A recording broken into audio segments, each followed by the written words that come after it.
ታዲያስ እንዴት ቆያችሁ? ያለነው በአዲስ አበባ ዩኒቨርሲቲ የያሬድ ሙዚቃ ትምህርት ቤት ነው። በዚህ የተገኘንበት ምክንያት ደግሞ የግርማዊ ቀዳማዊ ኃይለ ሥላሴ ፋውንዴሽን የገቢ ማሰባሰቢያ መድረክ ተዘጋጅቶ ነው። ደግሞ ወደ ውስጥ እንግባና በመድረኩ ምን አለ የሚለው እንከታተላለን። አብራችሁን ቆዩ።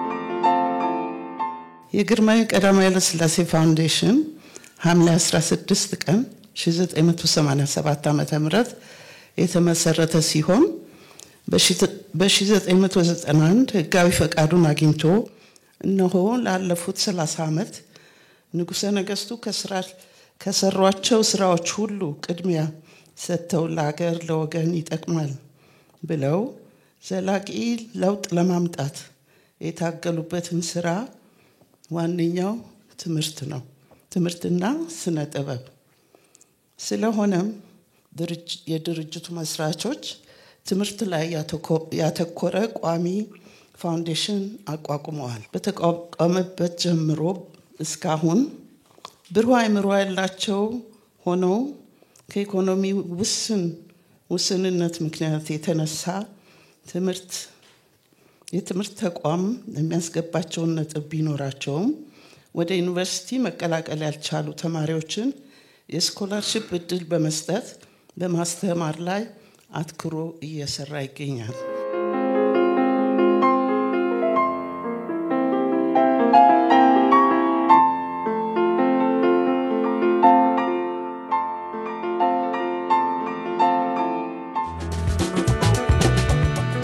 ሂልሜ ከአዲስ አበባ ተመርቄ በኋላ ኢትዮጵያ ውስጥ ኖሬ የኢትዮጵያ ህዝቦች እንዴት ዩናይት ማድረግ ይችላሉ የሚል አሳካዋለሁ።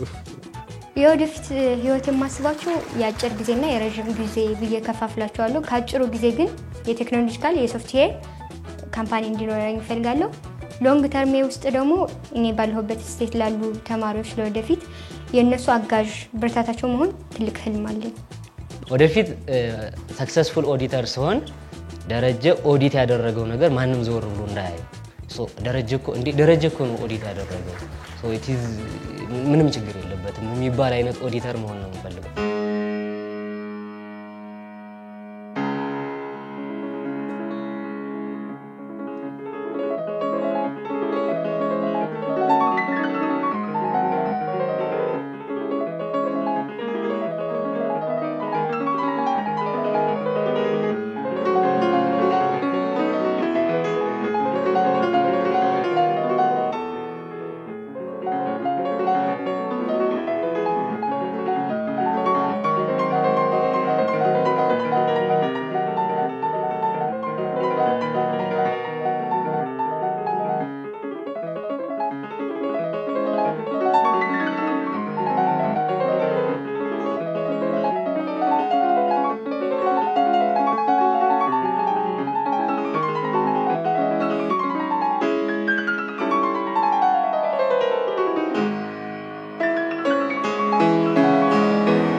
ያለነው ቀደም ሲል እንዳልኳችሁ በግርማዊ ቀዳማዊ ኃይለ ሥላሴ የፋውንዴሽናቸው የገንዘብ ማሰባሰቢያ መድረክ ላይ ነው። በእነዚህ መድረክ ደግሞ ሐሳብ ካመነጩት ደሞ ስራቸውን አቅርቦ ትልቅ አስተዋጽኦ ካደረጉት መካከል ፒያኒስት ግርማይ ፍራሻው ይገኛል። እንደምን አለ ስላገኘው እጅግ ደስ ብሎኛል። ስለ መድረኩ እስቲ እናውራ። ሐሳቡ እንዴት መጣ? ቀደም ሲል በመድረኩም ላይ ሐሳቡን ካመነጩት ወይም ደግሞ ረጅም ጊዜ ሲያስቡት ከነበሩት መካከል አንተ እንደነበርክ ሰምቻለሁ። እስቲ እናውራ ስለሱ። እንግዲህ ቆይቷል በኃይለ ሥላሴ ፋውንዴሽን ላይ ያው መቼም ለኢትዮጵያ ሕዝብ ትልቅ አስተዋጽኦ አድርገው ያለፉና እስካሁንም ድረስ እንግዲህ እሳቸው በሰጡን ትሩፋት ነው እኛም ተምረን እዚህ የደረስነውና እውነት በሙያዬ ምን አንድ ቀን እንደው እሳቸው የሚዘከሩበትንና እንዲሁም ደግሞ ለፋውንዴሽኑ አንድ ነገር አስተዋጽኦ ባደርግ ያስብ ነበር እና እና የዛ የፋውንዴሽኑ ቢሮ አባል ነኝ። ግን በሙያዬ ደግሞ አንድ ቀን ማሰባሰብ ብችል ብዬ አስብ ነበርና እግዚአብሔር ይመስገን እቺ ሰዓት እንግዲህ እውን ሆነች። ዛሬ ላይ እውን ሆኖ ደግሞ በዚህ ትልቅ መድረክ ስራዎችን አቅርበሃል። ይህ እጅግ ያስደስታል።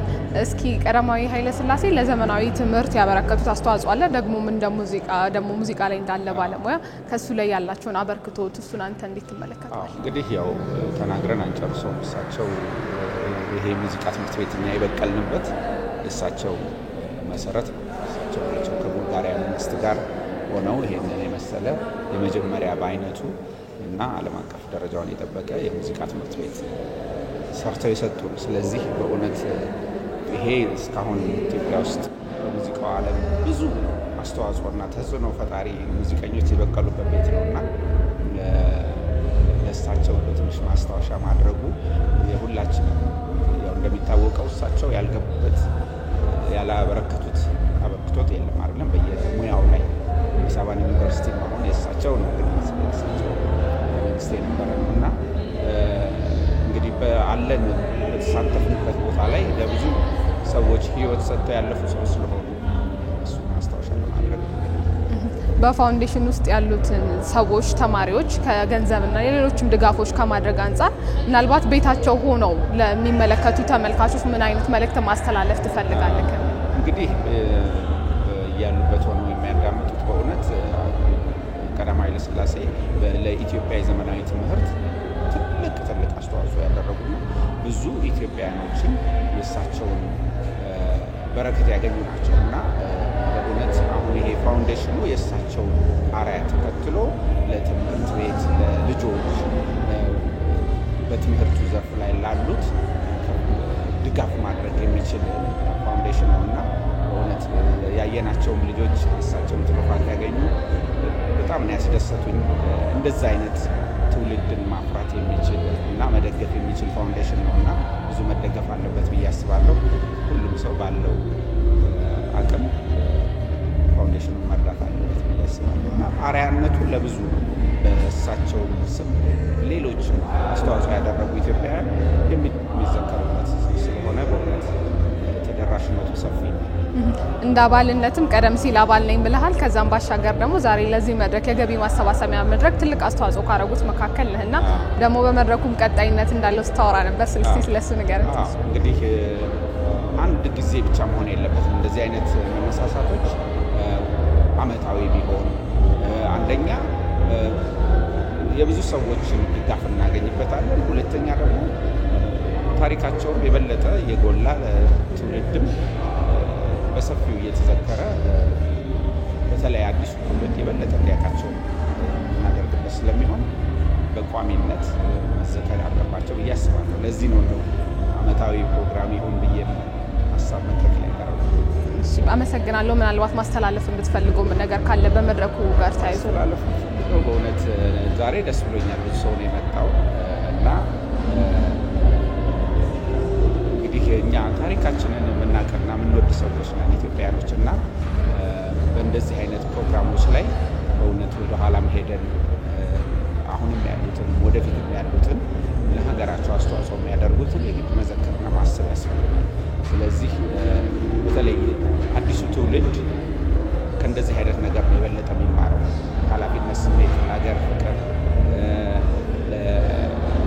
ለትውልድ ሊቀር የሚችል ነገር ለመስራት ካለ መነሳሳት አንጻር ይሄ ትልቅ ድጋፍ ይሰጣል ብዬ አስባለሁ። አመሰግናለሁ በጣም።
የነክቡር ሐዲስ ዓለማየሁ ስራዎች በሚቀርቡበት ጊዜ የነ ዮፍታይ ንጉሴ ስራዎች እነ መላኩ በጎ ሰው የሚባሉ የዛን ጊዜ በጣም ገናን የነበሩ ሰዎች የነሱ ድርሰቶች ከፋሺስት ወረራ በፊት ሲቀርቡ ያንን ቲያትር እንዲያድግ አድርገዋል። ከዚያም በኋላ ከፋሺስት ወረራ በኋላ እንደውም የሀገር ፍቅር ማህበር የተቋቋመው የፋሺዝምን ለመታገል የተቋቋመውን ያንን ማህበር ወደ ቲያትር ቤት ለውጠው የሀገር ፍቅር ቲያትርን የመሰረቱ በ1933 ዓመተ ምህረት በኋላ እንደገና ያ የጀግኖች ስብስብ እንደሆነ የዛን ጊዜ ያ ማህበር ፋሺስቶችን ለመታገል የተቋቋመ ማህበርን እንደገና ወደ ኢንተርቴይንመንት ኢንዱስትሪ ቀይረውት የሀገር ፍቅር ቲያትር ኢትዮጵያዊነትን፣ ታሪክን፣ ባህልን፣ ማንነትን እንዲያስተምር ያደረጉበት ዛሬም ድረስ ጎምርቶ የሚገኘው በጣም ብዙ የቲያትር ሊቃንን ያፈሩበት ከዚያም በኋላ በ1948 የብሔራዊ ቲያትርን ትልቁን ቲያትር ዛሬም ድረስ በጣም በከነ ግርማ ሞገሱ ያለውን ቲያትር ቤት ያቋቋሙ በርካታ ጻፌ ተውኔቶች እንደነ ጸጋዬ ገብረመድህን አይነቶቹ እነነ ብርሃኑ ዘሪሁን አይነቶቹ የጻፌ ተውኔቶች የቲያትር ሰዎች ደራሲዎች እንዲመጡ ያደረጉ ያስተማሩ በትወናውም በጣም የሚገርሙ እንደነ ወጋየሁ ንጋቱ አይነቶች እነ ተስፋዬ ገሰሰን በሳቸው ዘመን ነው ውጭ ሀገር ሄደው እንዲማሩ ያደረጉትና ያንን ቲያትርን ራሱ በጣም ያስፋፉበት ሌሎችንም የቲያትር ተቋማትን በመመስረት የጥበባት እንዲያድግ ከፍተኛ አስተዋጽኦ ያደረጉ ናቸው። ስዕል ትምህርት ቤትን በመመስረት ቀዳሚ ናቸው።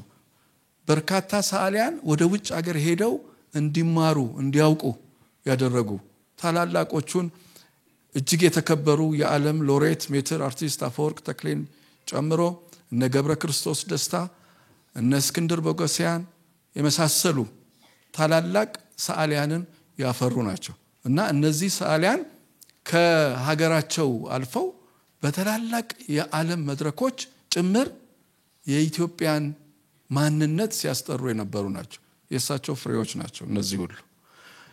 በልዩ ልዩ መስኮች በሙዚቃው ብንመጣ ዛሬ የተሰባሰብንበት ያለንበት ግቢ የያሬድ ሙዚቃ ትምህርት ቤትን በመመስረት በማቋቋም በርካታ የኢትዮጵያን የሙዚቃ ሊቃውንት በመፍጠር የእሳቸው አስተዋጽኦ በጣም ትልቅ አስተዋጽኦ ነው ያበረከቱት።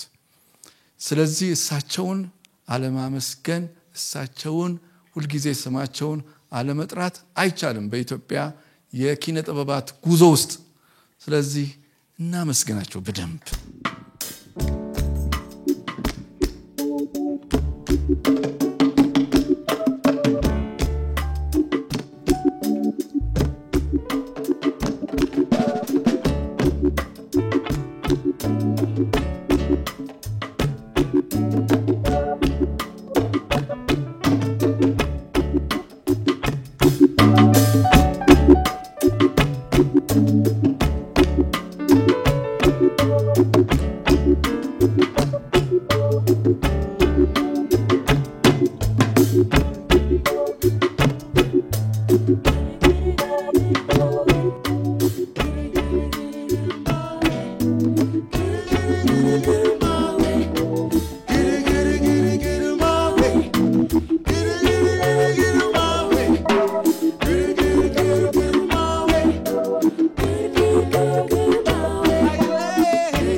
ሙዚቃዎች ውስጥ አሁን ስንሰማ ፕሮፌሰር አሸናፊ ከበደ ዛሬ በህይወት ባይኖሩም የሙዚቃ ልቀታቸው ርቀታቸው ዛሬም እንዲኖር እንዲናኝ አድርገሃል።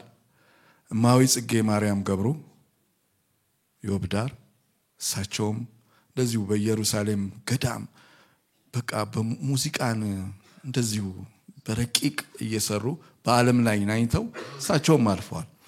ነገር ግን ሕያው መሆናቸውን ባንተ ውስጥ እዚህ መድረክ ላይ ያየን ነውና ለዛም እነሱንም ስላስታወስከን ምን አይነት ሰዎች ነበሩ አንተ ውስጥ እነሱ? እንግዲህ እኔ በእነሱ አይን ራሴን ሳስተያይ በእውነት ገና ጀማሪ ነኝ።